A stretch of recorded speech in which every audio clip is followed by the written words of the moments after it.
Deep, enseignement et évangélisation. Au nom de Jésus, Seigneur, je te recommande ce moment.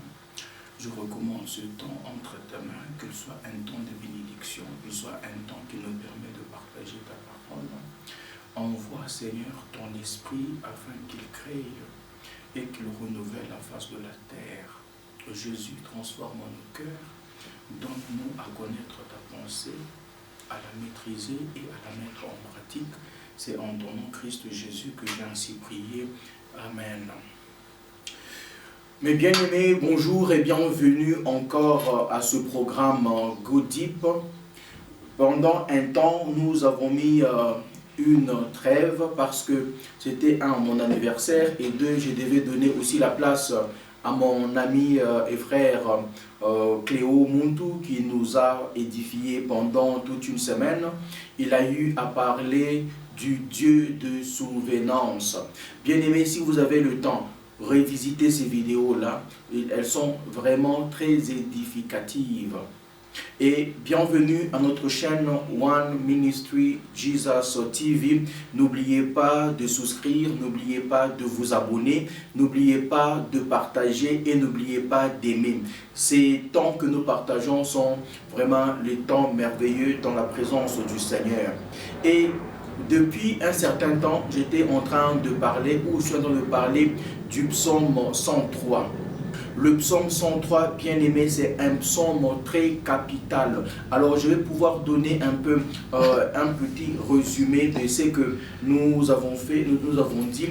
Le psaume 103 est un chapitre spirituel. Il est vraiment spirituel et il nous pointe directement à la croix. Et c'est un psaume qui fait référence à la rédemption. Lorsque nous lisons ce psaume, il parle de la rédemption, il parle de l'œuvre salvifique, de l'œuvre de la croix. Et nous avons dit que le psaume 103 est subdivisé en 3 parties. C'est un psaume d'adoration. Vers sa fin, c'est un psaume de louange. Et il va de pair avec le psaume 104 qui commence avec « Mon âme bénit l'Éternel ». Ici, c'est le chanteur ou l'adorateur David qui donne l'ordre à son âme ou qui exhorte son âme à pouvoir bénir ou à pouvoir louer l'Éternel. Nous avons dit que c'est un psaume subdivisé en 3 parties. C'est l'appel aux hommes. La première partie constitue l'appel aux hommes à louer Dieu. C'est du verset 1er au verset 19. On adore Dieu, soit personnellement, c'est-à-dire individuellement, ou on adore Dieu aussi de manière collective. Et la deuxième partie, bien aimée, c'est l'appel à la création de louer Dieu. Là, c'est à partir du verset 20 au verset 22a, au verset 21. Et là, on parle de l'adoration des anges, on parle aussi des œuvres de la création qui louent Dieu. Et la troisième partie, vous n'allez pas vous en douter, c'est le refrain de louange personnelle. Donc ici, le psalmiste David nous exhorte à être en communion avec notre Dieu, le Seigneur. Comme je l'ai dit, c'est un psaume de rédemption. C'est un psaume de rédemption qui commence avec les actions de grâce rendues au Seigneur Jésus-Christ. Alors, c'est lui à qui les péchés ont été pardonnés. Il est quasiment impossible qu'on puisse rattacher ces péchés-là à lui. Voilà pourquoi on a dit que de même que l'Orient est séparé de l'Occident, il en est ainsi de celui à qui les péchés ont été pardonnés. Bien-aimé, c'est ça. Aujourd'hui, nous allons parler beaucoup plus des versets 13 au verset 19. Nous allons lire et nous allons décortiquer la parole de Dieu selon la grâce qu'il nous a donnée. Alors la Bible dit ceci, au verset 13, n'oubliez pas, le psaume 103 du verset 13 au verset 19. Comme un père a compassion de ses enfants, l'Éternel a compassion de ceux qui le craignent.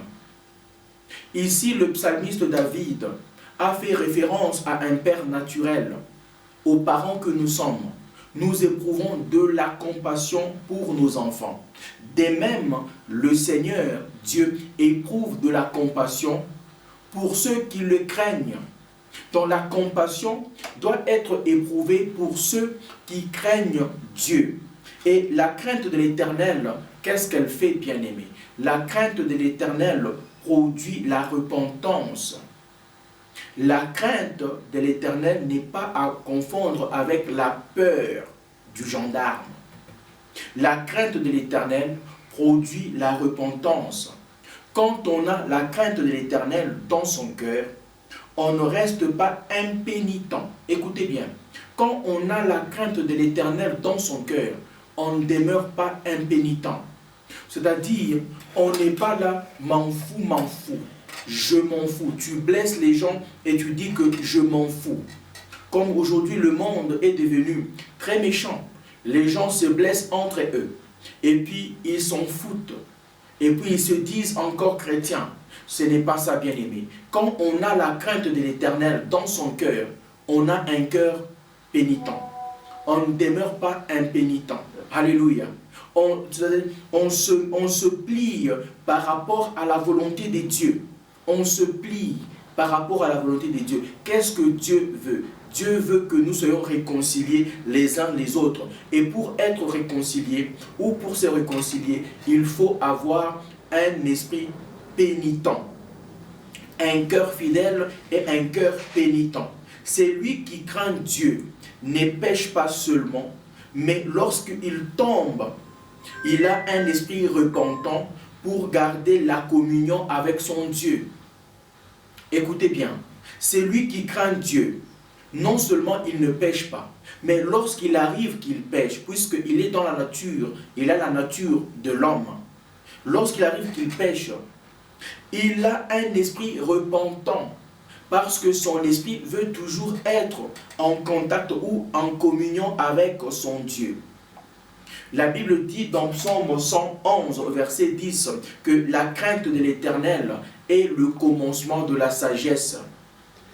La crainte de l'Éternel, c'est le commencement de la sagesse. La crainte de l'Éternel, je l'ai dit, ne signifie pas avoir peur de Dieu, comme on a peur du gendarme.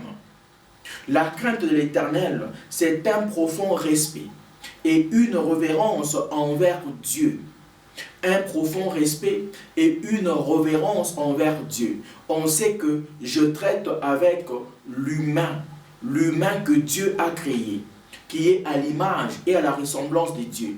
Donc je dois avoir de la révérence lorsque je traite avec l'humain, même pour ceux qui sont mariés, puisque dans beaucoup de traditions, les gens ont tendance à oppresser la personne de la femme. Ils se disent que la femme c'est la chose. Non, la femme n'est pas la chose. La femme ne peut pas être comparée à un objet. Parce que ce micro ici par lequel je vous parle n'a pas la conscience. Mais la femme a la conscience. La femme a l'intelligence parfois, même plus que l'homme. Donc quand on a la crainte de l'Éternel, on sait comment vivre en société. On sait comment vivre en communauté. Alléluia. La crainte de l'Éternel, c'est une attitude qui reconnaît la grandeur, la puissance et la sainteté de Dieu. Et la crainte de l'Éternel pousse à vivre en harmonie avec sa volonté. Dans la crainte de l'Éternel, on reconnaît la grandeur de Dieu, la puissance de Dieu, la sainteté de Dieu. Donc la sanctification. Celui qui a la crainte de l'Éternel vit dans la sanctification, vit dans la séparation de tout ce qui est mauvais. Alléluia. Très souvent, mon frère Cléo et moi, puisqu'il est du côté technique, quand on s'embrouille, mais on essaie toujours de vivre dans l'harmonie. On se taquine, mais on vit dans l'harmonie. Pourquoi? Parce que bien qu'on vit dans la chair, nous sommes beaucoup plus des citoyens célestes. Alléluia. Alors, j'ai dit que la crainte de l'Éternel évoque le respect et la révérence. C'est quoi le respect et la révérence? C'est une attitude de soumission. Une attitude de soumission. Tu ne parles pas à ton supérieur de n'importe quelle façon. La révérence te permet de regarder le prochain comme étant supérieur par rapport à toi. Et en ça, bien aimé, ça va nous permettre de vivre en harmonie. Lorsque vous considérez le prochain comme étant supérieur par rapport à vous, vous n'allez pas le regarder droit dans les yeux. Vous n'allez pas vous comparer à lui. Même si c'est votre ami avec qui vous êtes né, grandi ensemble, lorsque la personne devient élevée, vous ne considérez pas votre ami comme étant ami. Très souvent, bien aimé, pour nous les pasteurs, ça nous arrive, ça m'arrive très souvent. Quelqu'un qui m'a connu avant d'être pasteur, qui m'a connu à l'école primaire, on a grandi ensemble, on a joué. Il devrait taper toujours une tumba. Mais si, non. Appelle-moi peut-être quand on est à deux. Mais lorsque je suis devant les fidèles de mon église, les gens qui me respectent, ainsi de suite, essaye de t'adapter. Est-ce que nous comprenons? Le respect et la révérence, c'est le respect et la révérence pour ce qui est sacré. L'onction de Dieu est sacrée. Vous avez un ami qui devient député national, qui devient ministre, parce que vous avez élevé les poules ensemble. Ce temps-là est déjà passé. Aujourd'hui, là, c'est son excellence. Donnez-lui le respect qu'il faut. Je pense que je parle à quelqu'un, mes bien-aimés. Alors, c'est la soumission envers l'autorité établie. C'est la soumission envers l'autorité divine. Dieu est une autorité souveraine à qui nous devons la soumission et le respect. La crainte de l'Éternel, selon le psaume 111, verset 10, appelle l'obéissance au commandement. Quelqu'un se dit que, oh, pasteur veut nous prêcher encore la loi. Non. Et même Christ a dit, je ne suis pas venu abolir la loi, mais je suis venu la compléter.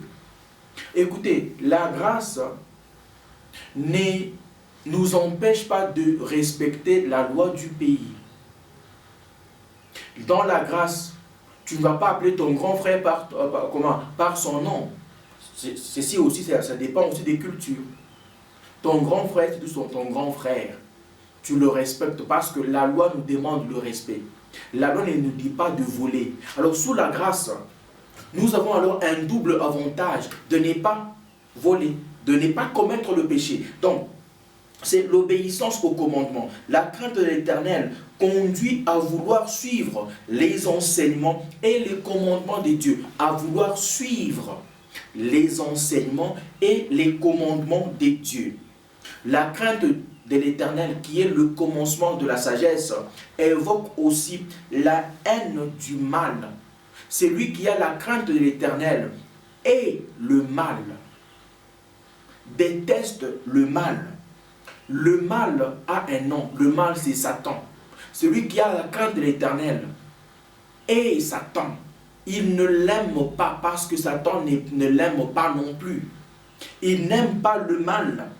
La crainte de l'Éternel implique le rejet du péché. Le rejet du péché. Puisque en nous avons la conscience. Et cette conscience nous permet de savoir le bien à faire et le mal à éviter. La conscience nous permet de distinguer le beau du laid, la lumière des ténèbres, à embrasser la lumière, à rejeter les ténèbres. C'est un exercice bien-aimé, puisque la vie chrétienne est un processus. Nous sommes alors dans cet exercice-là, mes bien-aimés. Donc, c'est le rejet du mal et une volonté intentionnelle. Nous devons vivre avec intentionnalité. Nous devons avoir une volonté intentionnelle de se détourner du mal et de l'abandonner. On doit être intentionnel, savoir que je fais ce que je fais de manière intentionnelle. C'est ça, vivre avec beaucoup plus d'intentionnalité. Alléluia. C'est la crainte de l'Éternel recherche la sagesse. C'est là la quête de la connaissance. Là, ici, la sagesse, c'est la quête de la connaissance. La quête de ce qui fonde notre salut, de ce qui fonde notre être. Dans la crainte de l'Éternel, on s'applique à étudier la parole de Dieu, à rechercher ce qui fait notre être, ce qui fait notre salut. Et dès qu'on l'a saisi, on l'embrasse. Et enfin, bien-aimé, la crainte de l'Éternel, c'est la confiance en Dieu. Un homme qui a la crainte de l'Éternel s'abandonne, dépend totalement. Il ne promène pas les regards inquiets autour de lui. Il ne dit pas que, il ne demande pas de l'aide à Dieu, tout en sachant que c'est mon bien-aimé Cléo par qui Dieu doit passer pour me bénir. Non. Celui qui a la crainte de l'Éternel place toute sa confiance en Dieu. Il oublie la présence des hommes, quand bien même Dieu passe par les hommes pour nous bénir. Mais celui qui a la crainte de l'Éternel s'est dit que mon secours me viendra de l'Éternel. Parce que le Seigneur peut te bénir et il va te bénir, toujours passant par quelqu'un, mais peut-être par la personne que vous ne connaissez pas, la personne que vous ignorez. Et le verset 14 du chapitre 103 de Psaume dit, « Car il sait de quoi nous sommes formés. » Je commence, on dit, « Comme un père a compassion de ses enfants, l'Éternel a compassion de ceux qui le craignent. Car il sait de quoi nous sommes formés. Il se souvient que nous sommes poussière. L'homme, ses jours sont comme l'herbe. Il fleurit comme la fleur de champ. Lorsque le vent passe sur elle, elle n'est plus. Et le lieu qu'elle occupait ne la reconnaît plus. » Verset 14 jusqu'à 16. Écoutez, car l'Éternel sait de quoi nous sommes formés. Notre Dieu sait de quoi nous sommes formés. Qu'est-ce que ce chapitre ou qu'est-ce que ces versets veulent dire? Je vais les résumer. L'homme est faible. Ça, c'est un point très important. L'homme est faible. Même les politiciens que nous pensons qu'ils sont plus forts, même les généraux, les hommes d'armée, de sécurité, de renseignement, les enseignants à l'école, les pasteurs, les hommes d'affaires que nous connaissons, les milliardaires, ils ne sont pas forts, car la parole de Dieu me dit ici, la parole dit ici, car il sait de quoi nous sommes formés. Il sait, Dieu sait de quoi nous sommes formés. Donc l'homme est faible. Et du point de vue physique, on est tous tirés de la terre. Du point de vue physique, on est tous tirés de la terre. Et là, bien aimé, dans Genèse au chapitre 2e, verset 7, le Genèse chapitre 3, verset 19, c'est là qu'on parle de la poussière, on parle de la terre, de laquelle tous nous sommes tirés. Nous sommes au sujet de la création, car Dieu sait de quoi nous sommes formés. Nous sommes un, sujet de la création. Deux, nous sommes faibles. Nous sommes liés à la mortalité. Et nous sommes liés aussi à la repentance. Tirer de la terre veut dire nous sommes sujets de la mort et nous sommes aussi liés à la repentance. La poussière représente notre nature humaine. Tirer de la terre, ça représente notre nature humaine, créée à partir de la terre et destinée à y retourner. C'est une réalité que beaucoup d'entre nous, nous ne voulons pas connaître ou même comprendre. Qu'un jour, nous retournerons à la poussière. L'homme est formé de la poussière. L'homme est formé de la terre. Ainsi, l'homme est faible. L'homme est faible. Même les politiciens qui traumatisent les gens, les hommes d'affaires, les entrepreneurs, même aussi les pasteurs qui se croient être tout permis, ils sont faibles. Du point de vue de la parole de Dieu, ils sont tous faibles. L'homme est faible car les jours de l'homme sont comptés. La parole de Dieu. Les jours de l'homme sont comptés. Même l'homme le plus puissant, économiquement, financièrement, politiquement, socialement, ses jours sont comptés. Et Job a eu à dire, puisque tu as donné une limite à la vie d'un homme, la limite qu'il ne saura franchir, alors accorde-lui un peu du relâche. Donne-lui la joie du mercenaire à la fin de la journée. Là, c'était la prière de Job parce qu'il avait compris. Et David a aussi compris. Du point de vue physique, comme je l'ai dit que l'homme est tiré de la terre, sujet de la création. C'est ça la poussière, liée à la mortalité. L'homme est mortel, lié aussi à la repentance. C'est dire que l'homme doit se repentir. La poussière représente notre nature humaine, créée à partir de la terre et destinée à y retourner. L'homme est destiné à retourner à la poussière. Lorsque les années de l'homme s'accomplissent sur la terre, l'homme retourne à la poussière. Et Dieu se souvient de quoi l'homme est formé. D'où il est compatissant envers l'homme qui se repent. Dieu est compatissant envers l'homme qui se repent. Nous avons dit que l'homme est sujet de la mortalité. La poussière est aussi un symbole de la mortalité humaine, de la mortalité de l'homme.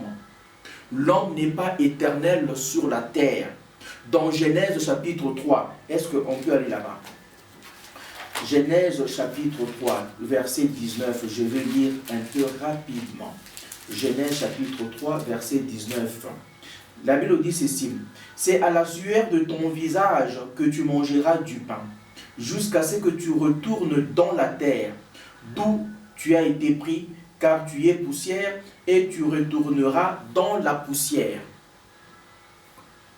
Cette parole, elle est informative. Elle nous informe de ce que nous sommes.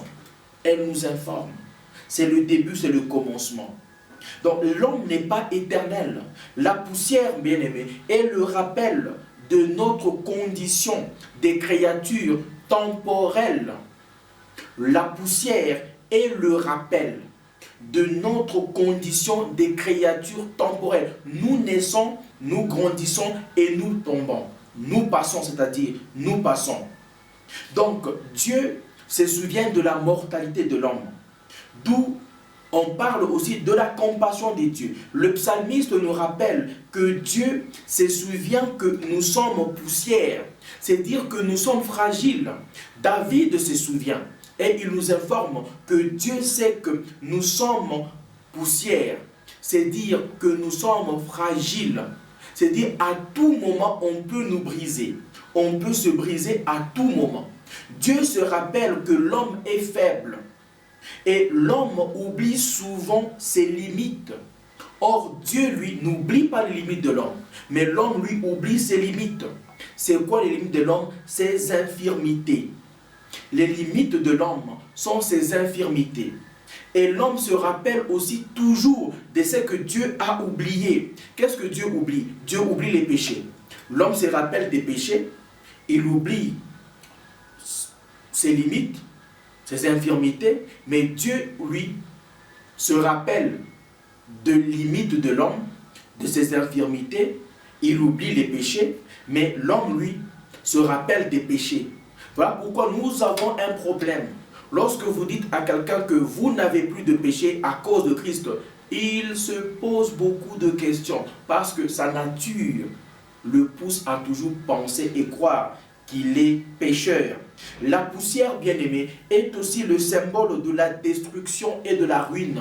Dans la Bible, lorsque on étudie tout ça, la poussière symbolise la destruction et la ruine, comme dans les cas des villes détruites et les royaumes renversés. Il ne restera pas pierre sur pierre que ça soit renversé, ainsi de suite. Détruisez ce temple, je le bâtirai en 3 jours. Tout ça, les villes renversées, les ruines, la destruction. La vie de l'homme peut être détruite en un clin d'œil. La vie de l'homme, lorsque on étudie ce psaume 103, la vie de l'homme peut être détruite en un clin d'œil. La richesse des hommes peut être détruite à tout moment. À Los Angeles, cette année ici, il y avait le lendemain du jour qu'ils avaient fait l'apologie de Satan. La ville avait pris feu. Des villas, des châteaux avaient pris feu. C'est l'histoire connue. Toute la richesse avait été calcinée. Comme on pourra dire que non, il y a l'assurance, oui. Écoutez, il y a des bijoux uniques. Même si l'assurance les rembourse, ça ne sera pas ce que vous avez perdu. Vous voyez comment, en un clin d'œil, les gens avaient perdu leurs biens. La gloire des hommes peut être détruite à tout moment. Il n'y a pas une gloire éternelle. La gloire revient à Dieu. Car c'est de la poussière. La gloire des hommes, c'est de la poussière. Et la repentance et l'humilité. La poussière parle aussi de la repentance et de l'humilité. Jeter de la poussière sous sa tête ou s'asseoir dans la poussière, selon la Bible, fait référence aux actes de deuil et de repentance. Il démontre 1. L'humilité, 2. La reconnaissance de sa propre petitesse devant Dieu. Les grands hommes de Dieu dans la Bible, ils ont fait ça. Ils ont reconnu leur petitesse devant Dieu. Et le verset 15 et le verset 16, lorsque nous le lisons le verset 15 et le verset 16, nous y étions. Quand on fait cette étude-là, bien-aimé, le verset 15 et le verset 16, on trouve encore beaucoup d'autres richesses. On trouve beaucoup d'autres richesses. On dit, je vais lire, l'homme, ses jours sont comme l'herbe. Il fleurit comme la fleur des champs, et lorsque un vent passe sur elle, elle n'est plus. Et le lieu qu'elle occupait ne la reconnaît plus. C'est très profond. Ici, nous devons rentrer en nous-mêmes, prendre conscience, savoir qui nous sommes, bien-aimés. De même que la fleur est belle pour un temps, ainsi en est de la vie de l'homme sur la terre. La vie de l'homme sur la terre est belle pour un temps. La vie est courte et éphémère.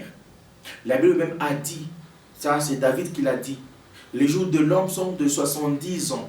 Et pour les plus robustes, c'est à 90 ans. Écoutez bien. Donc la vie est courte, elle est éphémère. Comme la plante fleurit et tout de suite elle disparaît. De même la vie de l'homme sur la terre, elle fleurit et elle disparaît. Tel que personne ne peut situer là où la fleur avait été plantée. On peut aussi difficilement dire ce que l'homme a été pendant son temps sur la terre. On n'aura que une mémoire éparse ou une image éparse de la personne bien-aimée. L'homme disparaît et son histoire avec lui. Quand l'homme disparaît, et son histoire aussi disparaît avec lui. On peut écrire, on peut se rappeler difficilement. Mais les bontés de l'Éternel demeurent à jamais. Le verset 17, les bontés de l'Éternel demeurent à jamais. Mais la bonté de l'Éternel dure à jamais pour ceux qui le craignent. Encore ici, on parle de la crainte. Et sa miséricorde pour les enfants de leurs enfants. La crainte de l'Éternel est une garantie de génération en génération. C'est-à-dire que votre génération sera protégée par Dieu. Pour ceux qui gardent son alliance et se souviennent de ses commandements afin de les accomplir, l'Éternel a établi son trône dans les cieux et son règne domine sur toutes choses. Et son règne domine sur toutes choses. Je m'arrête par là, bien-aimé. Dieu a toujours régné sur tout. Dieu a toujours régné sur tout.